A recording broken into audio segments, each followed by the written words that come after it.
This is the new DJI OSMO Action 3. We're headed to the NAB show in Vegas, and I wondered, could this be the only travel video camera you need? Watch this footage to find out. Early start.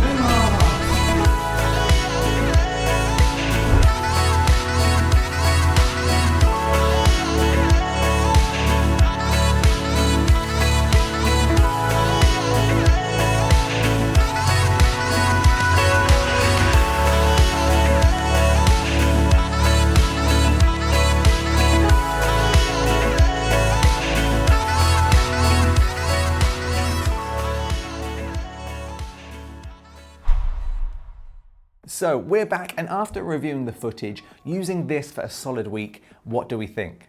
Well, first of all, the battery life on this camera is great. I used it all day and it never died on me.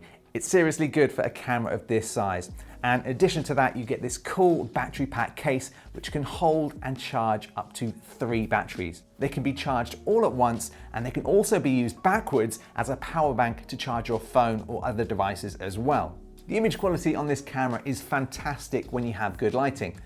I was pretty impressed and thought to my eye the footage looked a little better than my GoPro Hero 11 at certain points. I think it looks a lot less sharp overall, which I know it sounds like a negative, but I actually mean that as a good thing. A mirrorless camera like the A7S III is much less sharp, so using the Action 3 in videos with mixed footage works really well. You can also, of course, adjust the sharpness in camera if that's your thing. Now, I've found skin tones on my GoPro Hero 11 can definitely look a little off or too contrasty in my opinion, and I'd say the Action 3 is a lot more pleasing to the eye, especially if you're planning to vlog with this type of camera. Now, there's one area where small action cameras usually fall down, and that's in their low light performance. Now, I'm not going to lie to you and tell you the Action 3 is incredible in low light, but I was surprised by how little noise there were in certain shots. I mean, check out these 2 shots filmed in standard and 10-bit inside a dark Thai restaurant.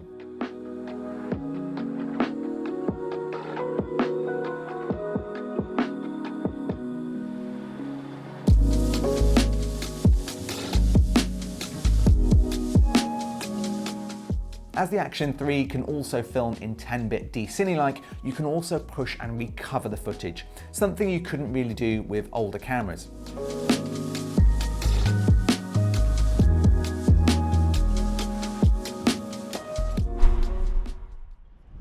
Okay, let's talk sound and picture profiles.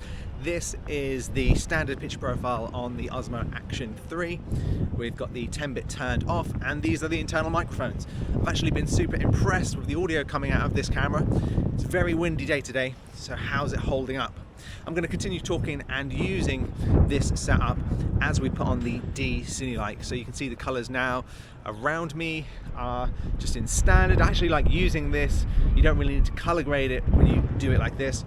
But using the 10-bit allows you to do a bit more color grading, really sort of dive into your colors a little bit more. So let's switch to the D-Cinelike and see what that looks like. Okay, we're now on the 10-bit D-Cinelike picture profile. This means that you'll be able to color grade your footage much more than you can with the standard picture profile. Basically, 10-bit has 1 billion colors, actually over 1 billion colors. So you'll get less banding in the sky.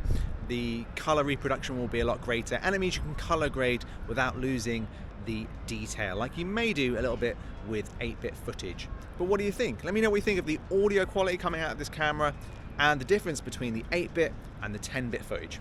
So here's some footage from Las Vegas ungraded.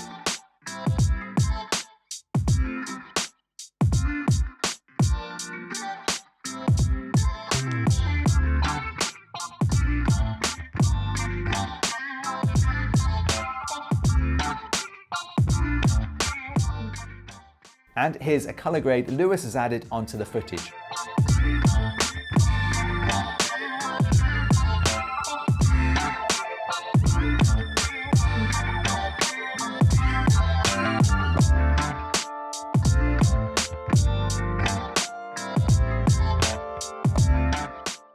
We've also got some action camera Luts which you can use with the Action 3 to really give it that cinematic feel. And I'll put a link to these in the description below. Okay, let's quickly talk about the mounting options for the DJI Action, and I really like this, it's quite unique. If you've ever used a GoPro before, you'll know you have these little turny thumb screws that you have to take on and off every time you want to move your GoPro to a new tripod. Well, the DJI Action does have that, but it also has another little trick up its sleeve. You have the ability to magnetically attach your DJI Action to this little monopod like this, and if you have this case on it, you can just unclip them and do it in landscape mode as well, which is pretty cool. But because it is magnetic, if you don't have a camera person with you and you want to film on your own, you could also use anything metal and it's going to magnetically attach the camera. Now I know what you're thinking, if this is just held on by magnets, isn't it just going to fall off every time you walk or run with your camera? Well, it's not just the magnets that hold it on, there's actually two little clips as well, so it's really secure. There's no way you can pull this off at all. You have to press these two little clips in. Even if you press one and try and take it out, it's still not going to come out, so your camera is so secure. You have to hold both the end pins in and then you can take it off. But it's so secure, I wouldn't have any problems using this on a car, motorbike, or running with the camera. Okay, so one reason I don't like taking my huge camera on holiday is that I'm often in the water snorkeling, surfing, or paddleboarding. And that means I miss many of the fun parts of my holiday. Now, the Action 3 is fully waterproof without any additional casing. And you can see here from our day off, we had great fun using this in the pool. And the footage, in my opinion, looks pretty great. I just love that you don't have to worry about the camera. You just simply hit record and there's no additional settings or anything like that. It just really works. Also, unlike some other underwater cameras, the screen can be used when it's wet. And I think this is a complete game changer for me. And by far makes this probably one of the best underwater cameras for that reason. Now, speaking of screens, both the front and back screens are both touch enabled, which is handy when the camera's facing you. You know, maybe you've got the camera mounted inside your car and the camera's facing you. Normally, to change a setting, I'd need to unscrew a GoPro, change the settings, and then mount it back up again. With this, I can simply use the front screen, which saves a ton of time. Okay, let's have a little look at the difference between Rocksteady Plus and the horizon leveling. As you can see at the moment, if I tilt, the camera will actually tilt, and I quite like that. It gives a bit of realism to any camera movements. Next, I'm going to switch on Rocksteady Plus. I'm just going to do a bit of walking, and let's switch to Rocksteady Plus. Okay, we've switched to Rocksteady Plus. This should be a little bit more stable, but it does crop in a little bit more. I'll try just rotating the camera a little bit, and you can see the horizon is still moving up and down. Let's face the camera forward. Rocksteady Plus, I'm just walking at normal speeds. It should be pretty stable. But now let's try out the Rocksteady horizon leveling. Okay, this is with horizon balancing on. So if I tilt the camera left and right, to you watching this, it will probably look balanced, essentially, because it's not tilting. I'm going to face the camera forward, and now I'm going to tilt the camera left, and I'm going to tilt the camera right, and the horizon should stay straight. Tell you what, let me grab out the iPhone and I can show you exactly what I mean and how crazy this is. So let's film this. Okay, so this is the shot live here. I'm going to tilt the camera left, tilt the camera right, and you should see that it's perfectly stable. Let's tilt the camera around. Okay, so recording the camera, watch what happens here. And this can go to 45-degree angle. So if you're driving on your bike, you're doing movements like this, the frame will move a little bit, but the horizon should always stay level. So alongside the photo and video modes, there's also a hyperlapse mode. So let's test that out now.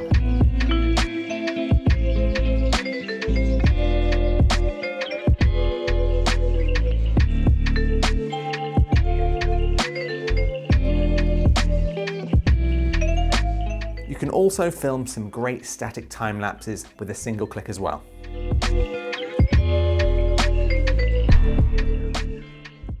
In terms of the camera angles, we have an ultra wide, a wide, and a de-warped view available. And here's how each one looks. And check out the warping on the edges of the buildings as we move through each angle. So overall, what do we think of the DJI Osmo Action 3? Well, I'm really starting to quite like these action cameras. I think in the past, the quality just wasn't good enough for me, but we're at a point now where the stabilization is perfect and the quality of the image and the audio is really incredible for such a small device. I think I'd 100% recommend this if you're looking for a camera that can do it all for your travels. I mean, of course, it's not as high quality as a full mirrorless camera, but the trade-off being between this and using a big camera is really the size and weight for one. Your big cameras are not waterproof or shockproof, and the stabilization will be average at best. And I think also, you can't just pass a mirrorless camera onto someone who doesn't know how to change the camera settings, for example. What I like about this is it is super easy. Set up your quality, set up the resolution, and hit record. And 9 times out of 10, the footage is gonna look pretty great. Now, the cons, I think, are really the low light performance, to be honest, and the lack of depth of field. It means your footage will always kind of look like action camera footage. But because the bar is getting higher and higher, I don't see that as much as a barrier anymore. For the person who just wants a great point and shoot, or the pro camera user who needs a nice wide angle action camera or a second camera, I definitely recommend it. Thanks for watching, and check out the Luts we've made for the action cameras in the links in the description below. And if you've got any questions, drop them in the comment section. I'll see you in the next video.